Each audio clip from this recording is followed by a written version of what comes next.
Paleta de cores no cinema. Nós sabemos que as cores podem trazer emoções pra gente, tanto de aconchego, raiva, ódio, medo, tanto que muitos filmes bons aí usam dessas cores para trazer sentimentos para o seu telespectador. E vamos falar um pouco dessas cores. Alguns exemplos de cores e tipos de cores que trazem certos tipos de sentimento. A paleta de cores no cinema.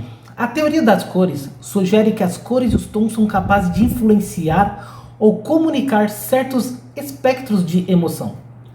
Por isso, a teoria do audiovisual estabelece o conceito de que as cores são um elemento eficaz na comunicação de emoções subjetivas para a audiência, porque ajudam a contar a história do filme.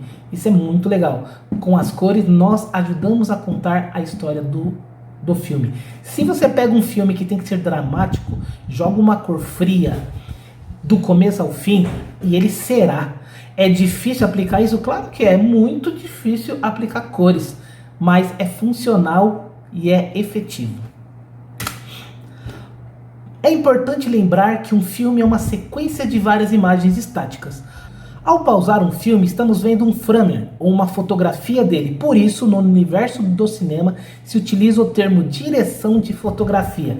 Isso é bacana. Nós sabemos que a sequência de imagem é formada por frames, que seriam fotos estáticas. Então, por isso, essa parte do cinema é chamada de fotografia. Fica pensando, fulano ganhou Oscar da melhor fotografia do filme X. Aí você fala, mas como assim foto ser um vídeo? Porque a foto estática é uma bela fotografia. Quando alguém diz que a fotografia daquele filme é espetacular, essa pessoa está se referindo, entre outros elementos técnicos, às cores, luzes e sombras que o diretor escolheu para determinar cena ou para o filme inteiro. Isso é muito importante. É fácil fazer uma paleta que seja esteticamente agradável, mas difícil fazer com que ela preste um serviço à história. Roger Deakins, diretor de fotografia britânico, ele quer dizer o seguinte: é fácil você criar uma paleta de cores para o seu filme. Vamos tirar como os Avengers, Vingadores, que eles levam o preto, o azul e o vermelho. E eles levam isso do começo ao fim, em todos os filmes. Só que tem que fazer funcional. É a mesma coisa que eu colocasse eles roxo. Não seria funcional para aquele filme. Então precisa ser funcional essa paleta de cores. Se você pensou em uma paleta de cores, começou a gravar, mas viu que não está batendo, dá meia volta e repense. Há filmes que abusam de tons azulados para passar um clima frio ou sombrio. Outros utilizam cores vivas e de alto contraste para dar a ideia de animação. A combinação e exploração das cores transmitem ideias e sentimentos que completam a história narrada, efetuando uma forma de comunicação subjetiva com o espectador. Por exemplo, O Regresso em 2015, direção de Alejandro González Iñárritu, cinematografia Emanuel Lubezki e crédito do Twitter Cinema de Paletas. As cores que foram utilizadas partindo para o frio, né? Em contraste ao filme de Iñárritu, o diretor de fotografia John Salley, com direção de George Miller, buscam tons de vermelho e laranja em Mad Max, Estrada da Fúria, para demonstrar a fúria das cenas agitadas no filme. Os efeitos especiais utilizados também contribuíram para intensificar as cores e trazer a subjetividade do mundo pós-apocalíptico retratado. Mad Max 2015, direção de George Miller e fotografia de John Salley. Ele puxou mais para o laranja, né? Aqui o laranja, o marrom, para dar uma coisa de quente, calor, de deserto, de sede. Eu olho essa foto e sinto sede. E é isso que a paleta de cor tem que fazer. Você tem que olhar para uma foto e falar, caramba, estou sentindo aquilo. Se eu tenho alegria, se eu estou com medo, se eu estou com fome, eu olho para a paleta e eu tenho que sentir aquilo para que ela seja funcional. Alguns diretores utilizam o contraste para criar paletas de cores interessantes. O diretor Jean-Pierre Jeunet usa cores opostas e complementares na maior parte dos seus filmes, acrescentando uma noção de surrealismo, estilizados aos filmes a partir de paletas excêntricas. O vermelho e o verde são muito utilizados em Um Fabuloso Destino de Amélie Poulain, para enfatizar cenas surreais, por exemplo, na cena em que o abajur do porco de Amélie conversa com ela.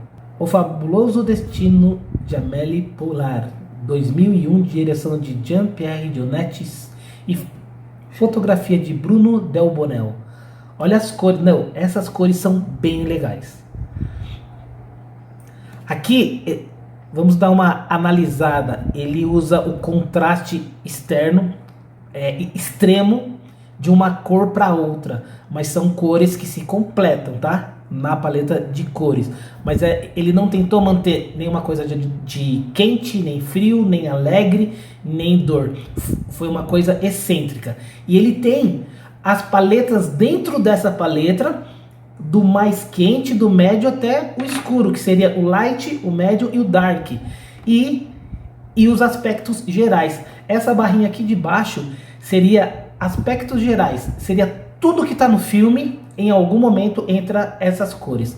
Se ela estiver mais à noitinha, chegou em casa, vai deitar, a paleta dark. Ela acabou de acordar, está andando de dia, a paleta light, que é a mais clarinha, mas dentro também do mesmo padrão. Essa paleta é fantástica. A cor também é utilizada para enfatizar um clima ou humor específico ao enfatizar o ambiente ou o personagem. Tim Burton é mestre nisso. A paleta de cores da Fantástica Fábrica de Chocolate destaca um clima estranho e surreal de uma maneira sutil. O diretor prepara o espectador para as cores vibrantes com os elementos extraordinários da fábrica em contrastes com a palidez da cidade. Entretanto, os personagens principais são sombrios em meio a tanta luminosidade de cores fortes. Quem assistiu a Fantástica Fábrica de Chocolate sabe do que ele está falando. É uma cidade cinza, sem vida, triste na época de inverno. E quando se entra na fábrica, ela é colorida, viva. Só que ao mesmo tempo, as cores dos personagens em si são sombrios. Mesmo no meio de uma alegria, porque a fábrica é totalmente alegre, com cores vivas, eles são sombrios. As suas cores são sombrias. E quando sai da fábrica, toda a cidade é pálida, cinza. Eles utilizam a mesma paleta de cores. É bem legal quando a gente acha exemplo com as paletas gerais. São as cores de aspectos gerais que vão estar em todas as partes do filme. São as partes mais escuras, vamos dizer que eles estão em um sombreamento. E são as cores que eles utilizam quando está bem claro, onde não há muita sombra, né? Então tem o light, o médio e o dark e mais a paleta geral. E essas cores são bem legais. E olha, um exemplo que está aqui, eu não me lembro o nome dele, mas ele é o dono da fábrica. Olha como ele é cinza, ele está na paleta mais dark, que é a última dali, porque ele vive na tristeza, ele vive dark, ele vive na escuridão, tá? É bem legal. E o garotinho ali, ele também está um pouco partindo para o lado dark, um pouco partindo, ele está entre o médio mais para o escuro, né? Porque ele também é triste, e nós temos que entender isso. Lá na história, ele é pobre, e o sonho dele é estar lá. Bem legal. A Fantástica Fábrica de Chocolate de 2005. Esse não é o filme original, mas é bem bacana. Direção de Tim Burton e fotografia de Philip Rousselot. Deadpool 2016. As cores vermelhas, com a paleta de cor que puxa para o vermelho, para o cinza, para o sujo, dá aquela impressão de guerra constante, porque esse cara é uma guerra constante, onde ele vai, ele começa a brigar, né? Azul é a cor mais quente. Olha como dá uma coisa mais de tranquilidade. Eu não me lembro bem esse filme, mas quando eu dei aula, eu falei muito dele, mas já faz quase 2 anos e eu acabei esquecendo. Quase 2 anos? Foi? A última aula que eu dei de audiovisual presencial foi em 2018, se eu não me engano. Minto, 2019, na Cultura. E nós falamos desse filme sobre as cores aqui, elas não são nem alegres e nem são escuras, elas estão em uma tonalidade fria, apesar do nome, né? Azul é a cor mais quente. O Iluminado, de 1980. As cores de... Vamos dizer que são cores que arremetem ao psique da pessoa. Essa cor meio laranja, misturado com vermelho, com azulado. Perdidos em Marte é quase a mesma pegada do Mad Max, mas mexendo com o psicológico por causa do vermelho, porque o vermelho mexe com o vermelho mexe com o psicológico da pessoa também, além de ser cor de sensualidade, de desejo. Quando é um vermelho intenso, podemos dizer que nós queremos algo sensual, algo desejoso. Quando é um vermelho mais partindo para o marronzinho, nós estamos mexendo com o nosso psicológico, vamos dizer assim. Up, Altas Aventuras, em 2009, as cores azuis, calmas. Era uma vida triste lá do senhor, que eu esqueci agora o nome. E esse garoto veio para dar um up. E esse up passa das cores da tranquilidade, que é o azul, né? A cor central dela é o azul e o roxo. Vamos contar que é ali naquele meiinho. O Rei Leão, Os Vingadores, que eu acabei de falar, as suas cores predominantes, o azul, o preto e o vermelho. Harry Potter e as Relíquias da Morte, parte 2, em 2011, as cores frias que traz dramaticidade à sua cena. Falando aqui um pouco aqui do nosso quadro de cores,